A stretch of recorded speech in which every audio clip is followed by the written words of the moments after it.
This is the darkest moment in the history of Indian cinema when you have a filmmaker of the stature of Kamal Hassan running from pillar to post.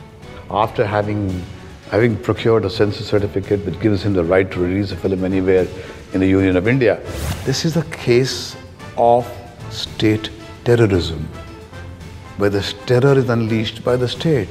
As a citizen of this country, on this day when the Mahatma was shot, I will tell those people, you dare not bully people like Shahrukh or the people of this faith, because this country belongs to everyone. My founding fathers died for the core values of this country. And you better let them live with dignity, with their heads held high.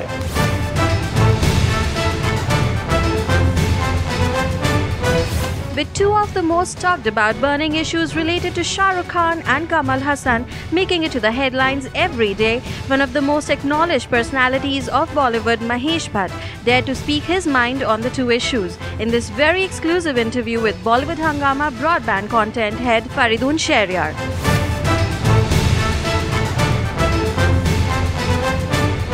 What's up? A couple of things that are, I think, very relevant in today's time is one is the entire controversy which related to Vishwaroopam in the manner in which it was banned, and the ban has been lifted now, but still it's uncertain whether it will be finally having a good run. We spoke when Arakshan was banned, and it was in fact Prakash Jha was very excited that now the entire Supreme Court ruling that no film can be banned like this and stuff like that. But it has happened once again. This is the darkest moment in the history of Indian cinema when you have a filmmaker of the stature of Kamal Hassan running from pillar to post.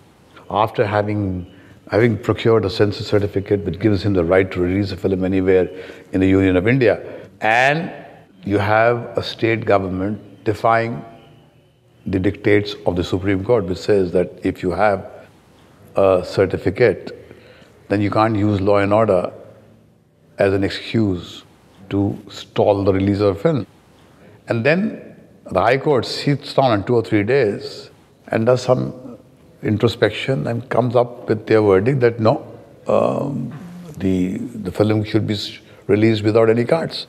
Leela Sampson I spoke to, she says, I can swear by the word of my RO, there's nothing which is inflammatory in that film.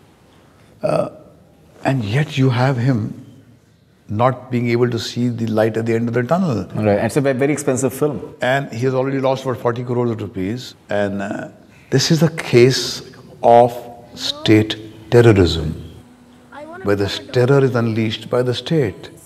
And it's tragic that it comes from a state which had produced an MGR who was the chief minister, a great actor. You have Karunanidhi ji, a writer, filmmaker, and you have Jayalalitha ji, who herself has been an actor. When you have filmmakers who are heading the establishment, who are apathetic, indifferent to the woes of a filmmaker, where do you expect any hope, mercy from? I mean, if one of your own kind doesn't understand your woes, then who will? So I think but I'm very happy that the film industry has stood up and said we are with him. I do not know what we can do in the real world, because the truth is that in spite of 65 years of independence, in India, we are still subjects. We are not citizens yet. Yeah, that's the whims of the powers that rule us decide whether we will smile or cry. Court's rules are not being adhered to. What do you do?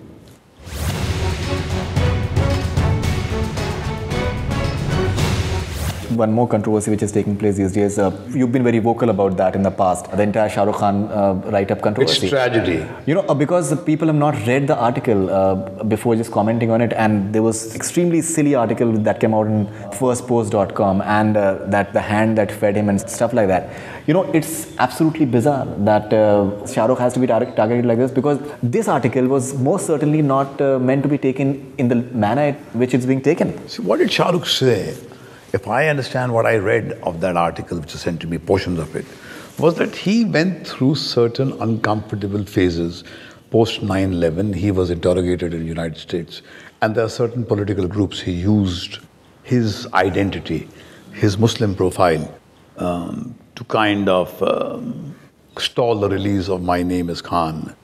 And because it served their politics. And also, there was people, he said, some people also suggested that he must when he said something about some cricketers from Pakistan, that he should go to Pakistan because he comes from there. So he just was articulating his anger, his hurt, his anguish that I'm born in free India. My father belonged to an undivided India, that part of India, which was undivided India, who chose to be in India for the freedom fighter. He's married to a Hindu girl, got Hindu names for his children. If you go to the house, it's a secular Indian home. Anybody who knows Shahrukh will say that he's a modern young Indian man who has his roots in the secular core values of this nation. But isn't this a fact that in India there is a mindset which is always looked upon as the Muslim as the other? It's a fact. While Shahrukh Khan has got the adulation of millions of Indians, which has made him into a superstar, there are unfortunate Muslims who are not so lucky as he is and who are discriminated against because they happen to be Muslims. That's a damn fact. You don't want to look at it too bad.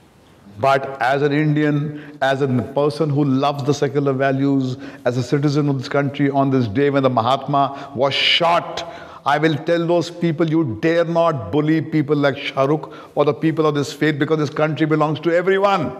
My founding fathers died for the core values of this country. And you better let them live with dignity, with their heads held high. India is a democracy which is still aspiring to be a complete and perfect democracy. And if Shahrukh Khan criticizes certain factions who belittle him, he is within the right, because that right has been given to him by his founding fathers, by his constitution. Somebody from the neighboring country uses it, twists it. Those guys twist even their their faith, and use it as a tool for war. How is Shahrukh Khan responsible for it? Exactly. Yes, when a problem comes from outside, Shahrukh rightly said to them, don't interfere in our affair. This is our country. I will slug it out with my people. But anybody who makes Shahrukh feel apologetic for saying things as they are within his country is doing India a lot of disservice, is tearing down the core values of free speech. And it's thank God there are people like Shahrukh who say things as they live it. Never did he say that he has not received the love of the people. It's the people of India who have loved him and made him into a star. He's the highest income taxpayer.